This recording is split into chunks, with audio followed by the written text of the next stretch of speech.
Hello, gentle marketers. Welcome to episode 44 of the Gentle Business Revolution podcast, the show where we talk about marketing your business by disrupting the current marketing paradigm and changing it to a gentler approach, one that's based on empathy and kindness.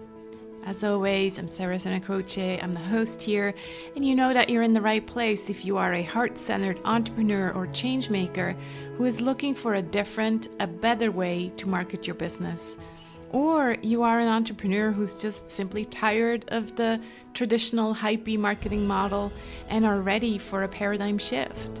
You might also be a marketing impact pioneer, so someone who's working in an organization in marketing who does business for good. Today's episode falls under the second P of the Gentle Marketing Mandala, the P of personal power. Real quick, if you're new to this show, this is your first time here, I'm so happy that you're here. A big warm welcome. I structured a podcast and the conversations around the 7 Ps of the Gentle Marketing Mandala.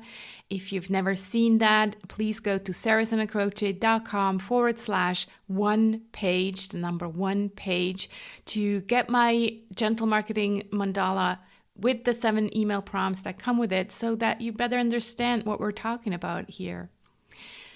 Okay, so I've hinted at it in previous episodes. Today's episode kicks off a whole summer series of conversations around the topic of the 7 Ps of gentle marketing, but related to the intuitive way, related to a new perception, related to a new paradigm. So really, really good, exciting conversations. So before I say anything else, let me introduce my guest. Penney Peirce is a respected clairvoyant empath, visionary, author, and popular lecturer and trainer. She is one of the early pioneers in the intuition development movement, specializing in intuition development, inner energy dynamics, expanded perception, transformation, and dream work. She has worked throughout the US, Europe, Japan, South America, and South Africa since 1977, coaching business and government leaders, psychologists, scientists, celebrities, and those on a spiritual path about the hidden dynamics of what makes for true success. She's the author of 10 books, including Transparency, Seeing Through to Our Expanded Human Capacity, Leap of Perception, The Transforming Power of Your Attention, Frequency, The Power of Personal Vibration, and The Intuitive Way, the definitive guide to increasing your awareness. I've been introduced to Penney via our common friend Jenny Blake, a previous guest on this show. And after recording this very episode today, Penney asked me if I'd be interested in recording some conversations around the 7 Ps, bringing in her knowledge of intuition, energy dynamics, and frequency.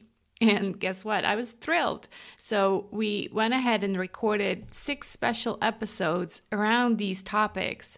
So today's episode is kind of like an introduction to Penney Peirce, to her way of thinking, and specifically to one of her ideas, which she calls the home frequency. So today in this episode, we talk about resonance, the difference between frequency and personal vibration, and how we bring our frequency into business and marketing.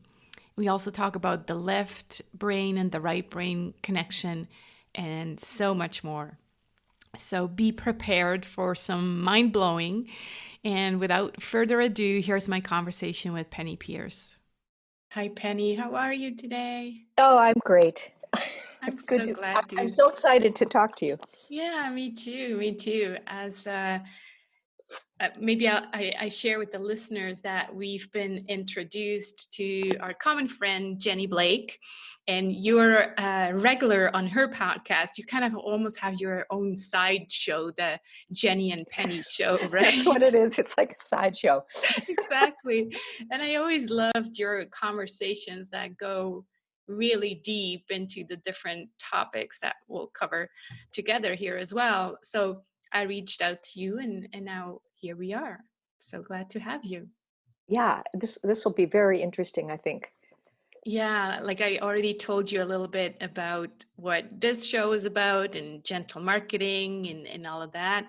And so we're going really into this idea also of resonating, right? Mhm. Because that's the Let me. third part of the book that I'm currently writing is about resonating with our ideal clients.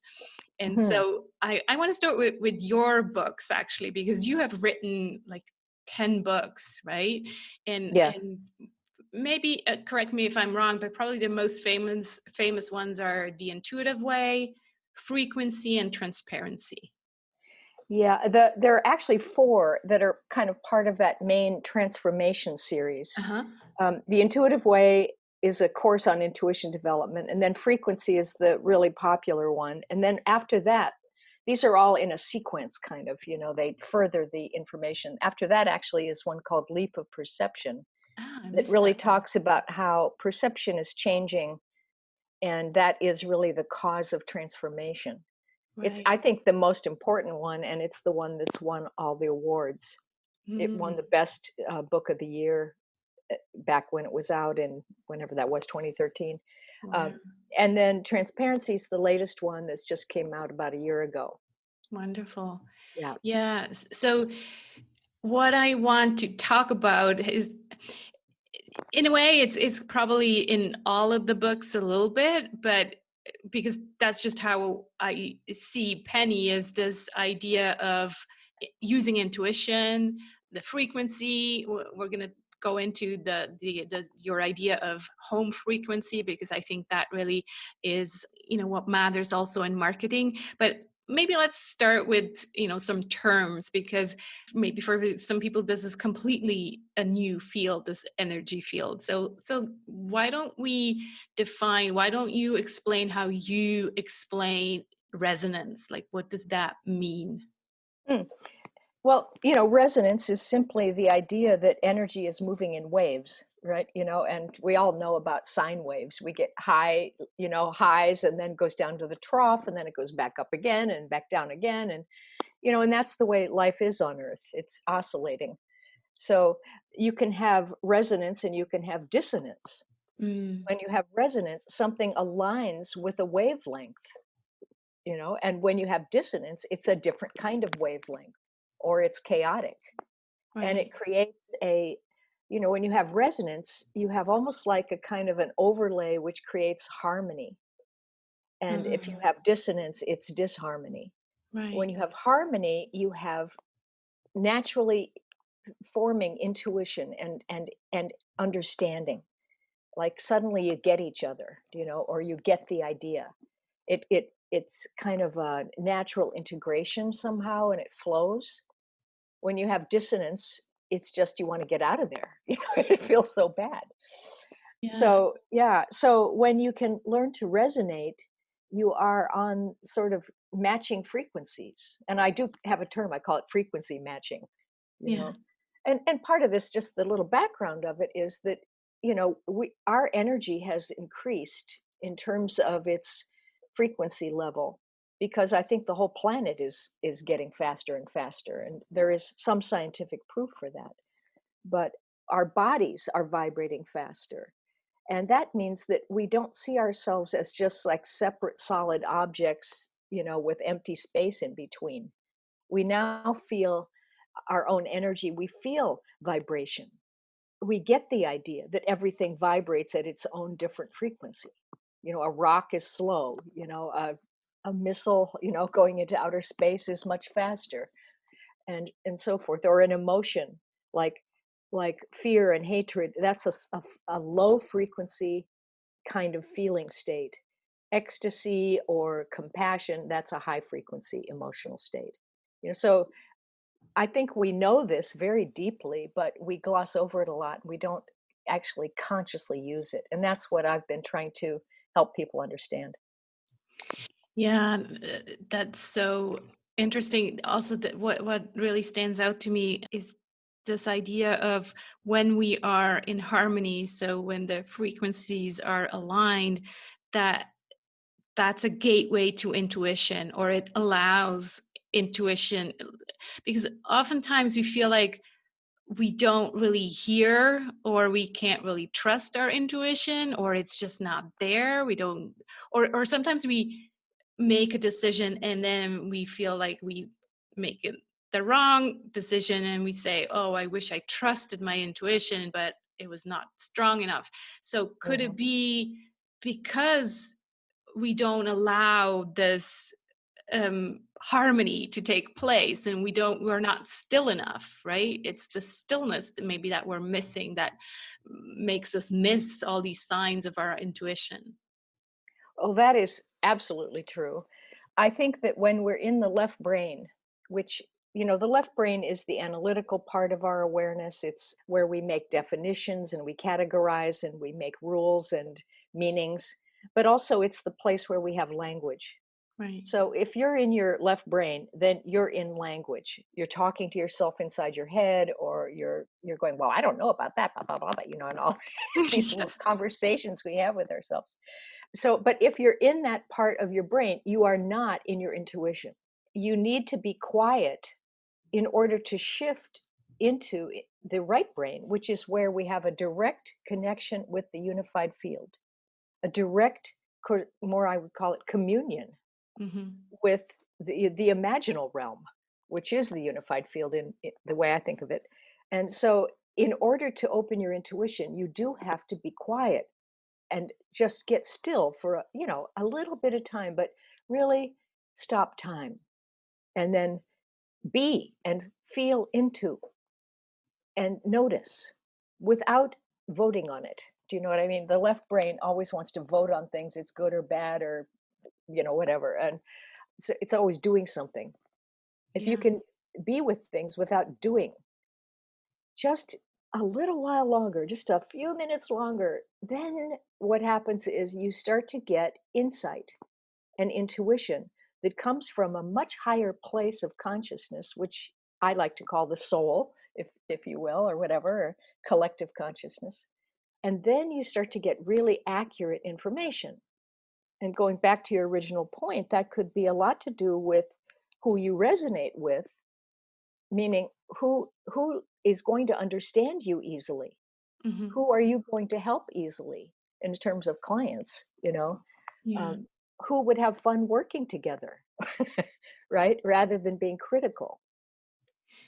What I find so difficult, Penny, is that in this business and marketing world, and maybe specifically the online world, is that so much of what's out there in advice, especially for marketing, is oriented towards the left brain. What I'm seeing Hmm. is like lists and success checklists and That's right. recipes and cookie Yeah. cutter approaches, and so we're always talking to the left brain, and I notice from experience it's really hard actually to tell the left brain, shut up. Let me just let Right. me just be, Right. and turn on this right brain. So how, yeah, how are we? On one hand, we're, like you're saying, we're going faster and there's a higher frequency. On the other hand, I think the information that's out there, probably the loudest information and the one that we most see, is still very much the lower frequency and the left brain oriented stuff. So how do Well, we train y- ourselves more to well, I right? think first we have to realize that the left brain focuses on separation. It sees us as separate from something else, and it has an inside and an outside world. That Mhm. means that when you look at business or any sort of thing that's oriented toward accomplishment, basically you're looking at a goal Yeah. that is out there in the separate outside world, that is a physical thing, and that the left brain just thinks there are physical means and mental means, which are left brain territory, to get to that goal. And it also, since it sees everything as separate, you then must use willpower to cross that empty space and cleverness in order to conquer that process, and that is so effortful. And as the frequency on the planet goes up, it's becoming outdated actually, because when you move to the right brain, you are connected to all things and it's all cooperative. And there's a whole new way of materializing results based on communion and resonance and assuming that everything is cooperating with each other so that we'll all evolve simultaneously. Everything fits together perfectly. If I have a desire to do a new project, it came from, I figure, everybody and me because somebody needs it, or I wouldn't have even thought of it. So I assume, that it's on purpose. I go ahead and I give it away and I assume that there are people who want it. And that is a whole different way to do marketing, for instance, than this willpower way. Yeah. So to get out of the left brain, I think we have to have some very clear experiences of how things work when you're working with intuition, with right brain, with synchronicity, with the flow, with trust. You mentioned that word, and see that it actually does work. Because what I see is that one of the kind of universal principles is that the inner energy and consciousness world, or the non-physical realms, actually you create something there first. You create a vision, an inner blueprint, an energy blueprint, by getting an idea and organizing it, and kind of getting that sense of how it's going to go, and it drops down in frequency from a very high frequency level that's not physical, down, down, down, down, down, until it comes very close to the physical realm, and then it starts materializing. And so everything happens in the non-physical realm first. So if you can go there and change the thought structure or the emotions that you have around something, you know, the actual energy pattern of the thing, so that there's flow rather than blockage, the physical result will match that. And these days, because everything on the planet is so fast, it'll happen very fast. So Mm. I'm not sure this all kind of went off on a tangent there, but sort of Let me you go. have to get an experience of that so that you understand that willpower actually gets in the way of this happening. Yeah, I think that's how you started. It is like if we are too much fixated on an outside and exterior goal and use our willpower to want to get there, that's when the energy gets blocked, right? Right. And just the idea that the goal is separate from you It's a separation. Yeah, is it already places a level of difficulty on the process, right. right? That you don't have the thing you want. But in when you work in the right brain, you do already have the thing you want because you thought of it and it's in the non-physical realm and you can have the experience of it. And as soon as you can do that really fully and get your body so that it feels all the senses of that particular new reality, it starts to happen because then the physical is convinced, you know, and it can happen very fast. So talk about making business more efficient. It really would work a lot. And a Yeah, lot of people are starting to get this now. I heard you talk about this on Jenny's podcast as well. This idea of non-linear paths, right? It doesn't have to Mhm. be slow and steady and hard work Right, and all of right. that. It's because yeah, there's these leaps that can happen because yeah. Why explain how these leaps work? Well, when you come in the present moment, Uh-huh. then everything's in the present moment with you. As soon as you start to think about that there's an other, like the past is an other reality or the future's an other reality, then you've left the present moment with your mind. And now you've just blocked the ability to materialize something in the present moment. Yeah. Because in order for things to happen, you really have to have your mind centered in your body. And because I feel like the soul in the spiritual realm is inside the physical world. If you want guidance from your highest source, you've got to bring your mind into the center point, which is in the center of your body, get quiet, and it will emerge effortlessly. You don't go out hunting for it and shopping and cutting down trees and, looking all over the place because you already have it.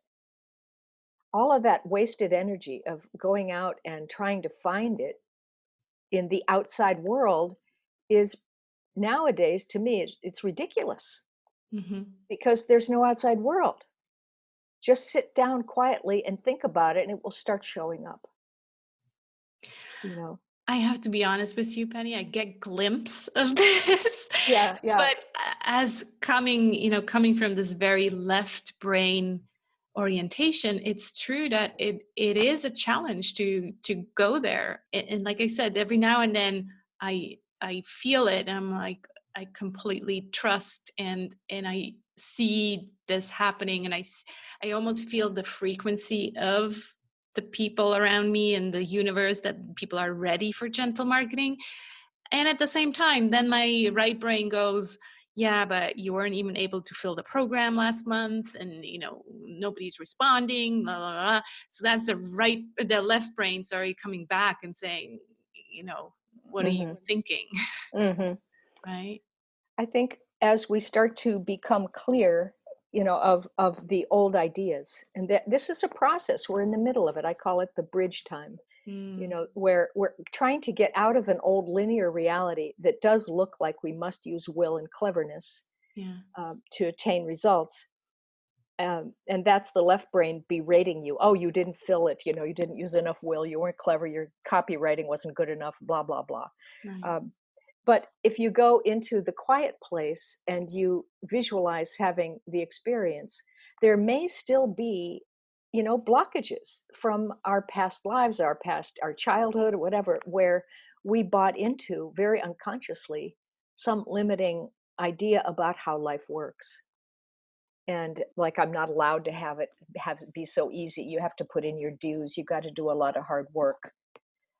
And partly I wanted to say that I'm not saying that things that just come magically easily, that you don't have to put in any work. You have to learn to be fully conscious and attentive. You have to learn to use your attention in a highly skillful way where you don't let yourself be distracted, and you applying your attention in a way that is actually loving and and cheerful and joyful, that the whole thing that you wants you. Hmm. That thing out there that we would think is out there is actually not out there. It's part of us, and it does the same thing we do. If we say we can't have it, then it stays away from us. If we feel like we love it, then it loves us. If we want to be with that reality, it wants to be with us. If we love money for its own sake, it might love us for our own sake. It's like whatever you think of is the same as you, because it's in you. This is like a hard thing to get, but as you start feeling the immediacy of your connection with all things and the self inside of all things, then you get it, that life is actually, it's obedient because it's cooperative. And that's because we go back to resonating again. Everything actually has a deep resonance. Mm.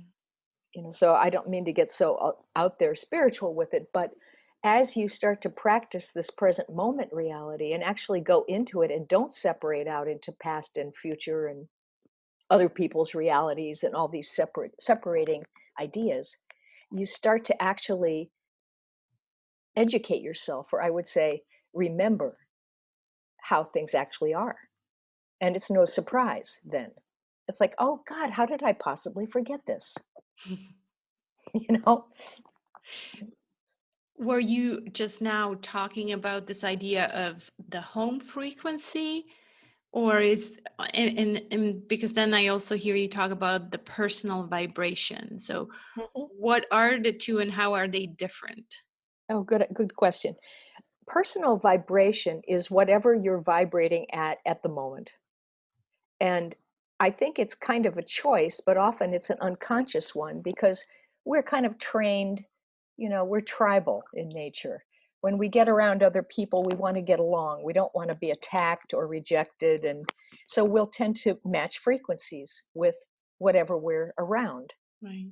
And we're not very discriminating about it at first. Like, we will match frequency with abusive people Mm-hmm. and become victims, Mm-hmm. or we will shut down our creativity because other people are stuck in their calcified left brain belief systems, and they don't want to be challenged or they'll get mad. So better not be creative around them.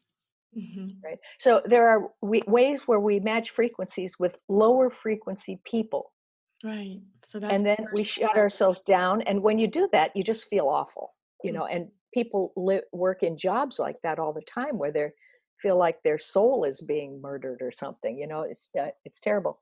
But it's also that we frequency match with people of higher vibrations as well, and then we get a glimpse of what we could be, and we have a little bit of that memory bleed through of like, oh, wait a minute, yes, this is the way I like to be.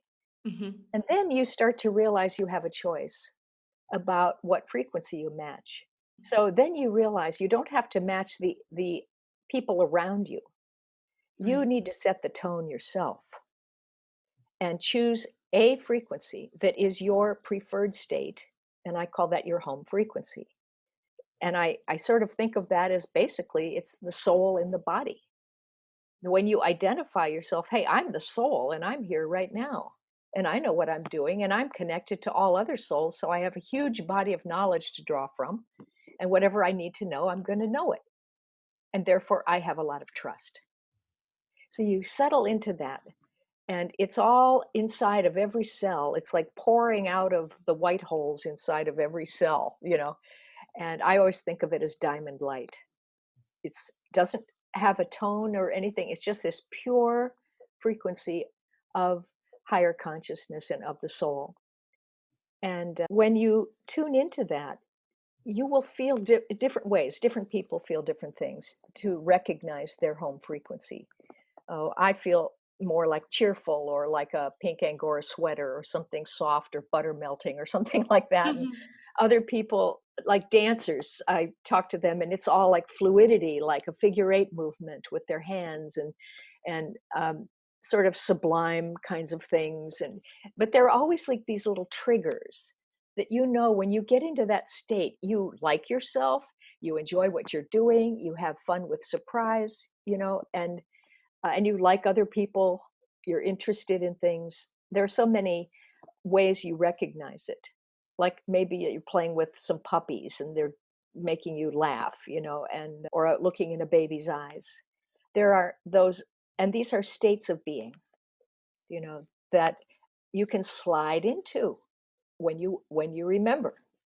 If somebody's upset you, you can stay in that and let it wear off, hopefully, or how long knows how long that's going to take. Or you can remember your home frequency and kind of just start thinking your way back into it in a way. Like, okay, imagine playing with puppies, imagine holding a baby, imagine in your flower garden, imagine you know people singing or whatever it is for you. And you'll start to immediately feel back into that because the body has vibrational memory Mm. and it's easy to do. What comes to mind is also this idea of yeah, being your true self, authenticity. And often when we talk about marketing, authenticity became kind of this buzzword. You have Mm. to be authentic in marketing. And so there's almost like, the 6 steps to be authentic, which Right, of obviously course. is, it's just a joke.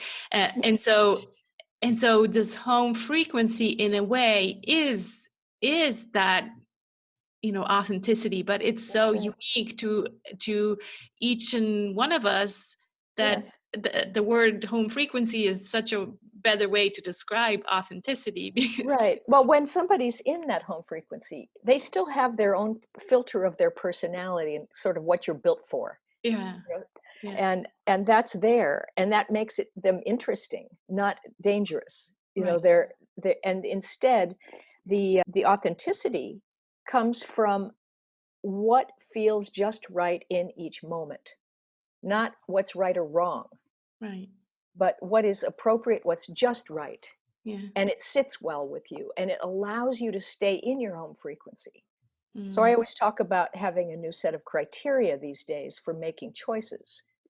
That does it allow me to stay in this state of being that I enjoy with my heart open and getting good ideas, and not blocking myself or others, not feeling threatened, for instance, and allowing things to be.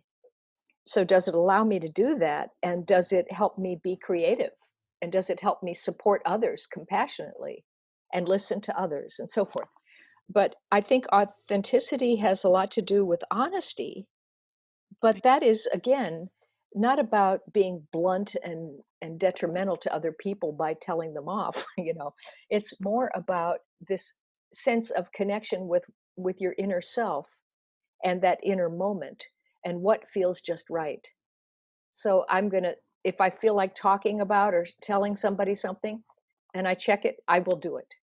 If I get that that would not be a good thing to do, because why? It would upset everybody at the moment, and I don't want that, then I won't do it.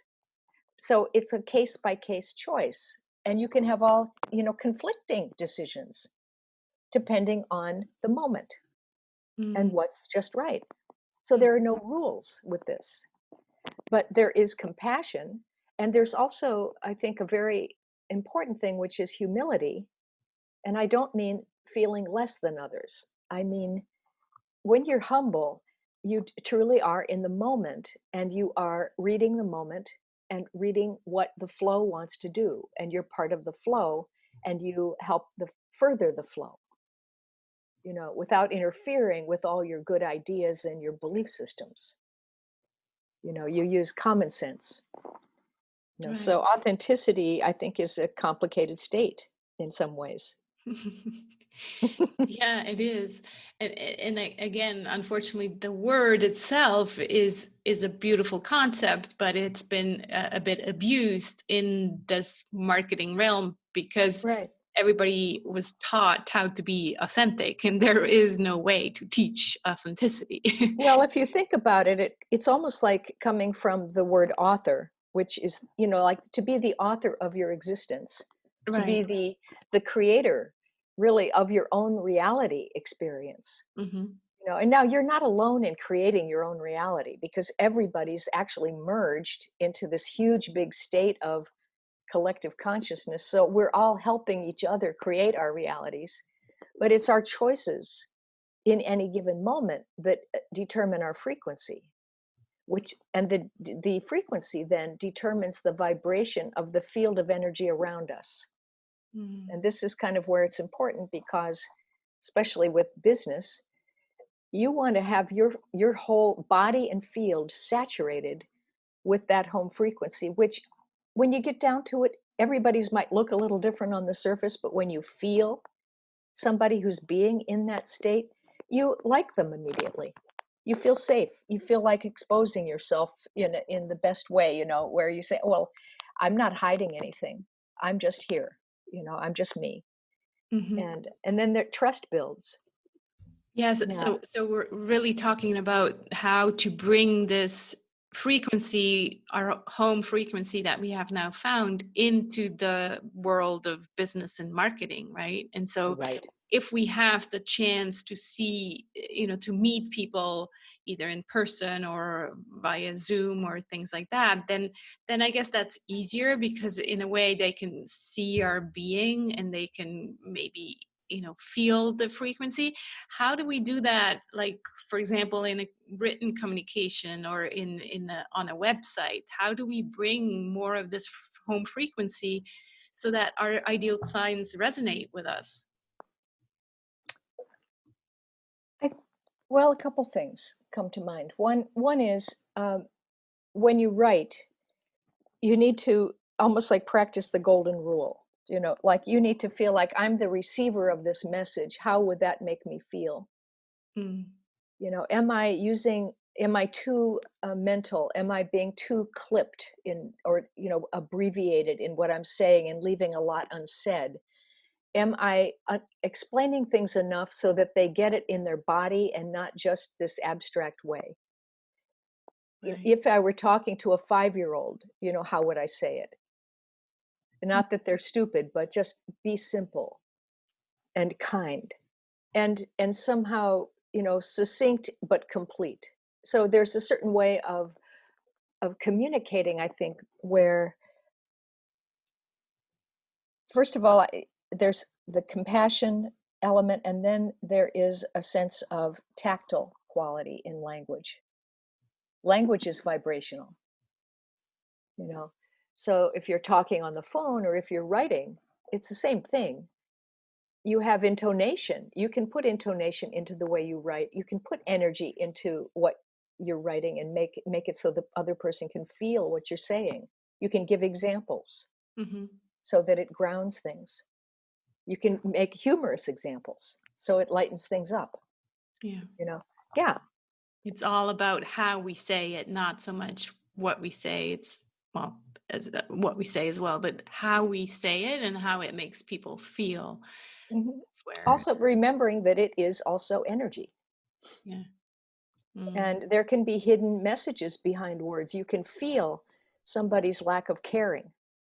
yeah. People feel into language all the time, Yeah. and it's so important, I think. Well, I'm a writer, so I try to always make my, what I write carry the the energy of what I'm describing.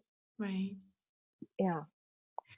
So, Penny, we're recording this during the pandemic, and Hmm. like you say, the frequency is changing, and we're kind of in this liminal space. How you've written this kind of a manifesto about the pandemic, and I want to take these last 5 minutes to kind of get your point of view on this and how what that means for humanity and what we can take from it. Yeah. Um, I think it is an incredible thing, actually. And I hate the fact that so many people are suffering from it, but also it is an opportunity for us to have the first time ever, probably, global consciousness. Nothing like this has existed in the past because everything, we didn't have the internet, we didn't have media, we didn't have air travel where people were migrating in and out of countries and so forth. So there is this sense that we can start to understand truly how interconnected we all are. And that is a step into spirituality in some way. There's a sense that I'm going to wear a mask because I don't want to hurt anybody else. Mm, And of course there's all the people who are, saying I don't have to wear a mask, I don't have to do anything because it's, and they're rebelling against it. And that's a kind of frequency of consciousness. But I think it's just an amazing thing because it's also forcing us in a way to look inside and to be quiet and get out of our left brain for a little while mhm. and feel into the quiet space, which is driving some people crazy because their left brain is rebelling. But other people are doing art or they're walking in nature, or they're playing with their kids and their dogs and things that they didn't have time for before. I think it's an amazing opportunity. I don't think we will come out of this the same people. I think it's going to be a clearing, a huge clearing on the planet, honestly. And I think it's doing something very quickly that could not be done otherwise. I don't know if that makes sense to you. So again, it's one of those leaps It in is a huge, yes, it is. And mm, the way you, like, I've lost a lot of money just from the stock market and so forth, and I hardly even wanted to look at it. But it's like, what would the attitude be? Shall I think I'm failing and, oh gosh, all my life savings and all this? But no, I just thought, you know what? I'm lucky. mhm, And I'm still the same. I'm doing the work I love. I'm going to write another book. I'm going to do this and I'm having a good time. And I'm going to stay in that frequency. And it will come back. Things will come in, new opportunities will come, other things will arise, things will rebuild, but in a new, hopefully more creative way, because people will open up into more of their right brain, intuitive, creative selves. Say, I don't want to go back to that old job. It was killing me. So it's letting people see the choices they've been making. And I think here's the crux of it is that this is a time to make a choice about what kind of reality you want. And it's like, you know, this is an important turning point. It's not like, well, I'll sort of make this choice about having a nice reality, but I don't really believe in it. No, It's time to choose it and commit to it. Yeah. Yeah. This has been beautiful. So many things. I have to listen to it again. Like my left brain, obviously has these It's like little like barriers where it's like, oh, what is she talking about? But I think if I listen right. to it, a couple of more times, it will get to me. And I see these little cracks where I get the information through it. And so I just trust that if this is happening to me, then it's happening to people all over the world. And you're right. I think this is one of those leap moments where we actually are forced to, be in stillness and go to a more creative approach to life. I'm so Yes, I grateful. think you're right that everybody's having these like little cracks and glimpses and glimmers Hmm. of something else, unless you're really closed-minded, and then scared of any kind of change. Hmm. Uh, but a lot of people are allowing something to happen, and I think this is incredibly positive. Yeah.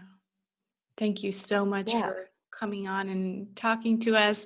Do tell people where they can find out more about you and your books. Everything's on my website, and it's just my name, pennypeirce.com, but my name is spelled kind of oddly. It's Penney, and then PeiRce, pennypeirce.com. Wonderful. Yeah. Thank you so much, Penny. This has been a delight. Well, I'm glad to support you in your work. Thank you. Thanks so much for listening. I hope you found this conversation new, different, intriguing. Please check out the show notes for this episode at sarahsanacroce.com/GBR44. That's also where you'll find the link to the free meditation to find your home frequency that Penny referred to. Also visit Penny's website at pennypeirce.com, and you find all her other social media links in the show notes. And for her books, look her up on Amazon. As I said, and as we mentioned, she has written 10 books. So just Google or find her on Amazon and you'll find the whole list there. Now make sure to subscribe to this podcast in your favorite podcast app so you'll get notified when the first episode of this summer series goes live next Wednesday. I'll also keep posting the regular episodes every Friday as usual. I hope you'll join me on this journey to a kinder marketing paradigm. Please invite your friends to join us if you think they'd be a good fit for our little circle, and share the manifesto with them, for example. Both can be found at thegentlebusinessrevolution.com. No opt-in as always. Let's be the change we want to see in the world. Speak soon.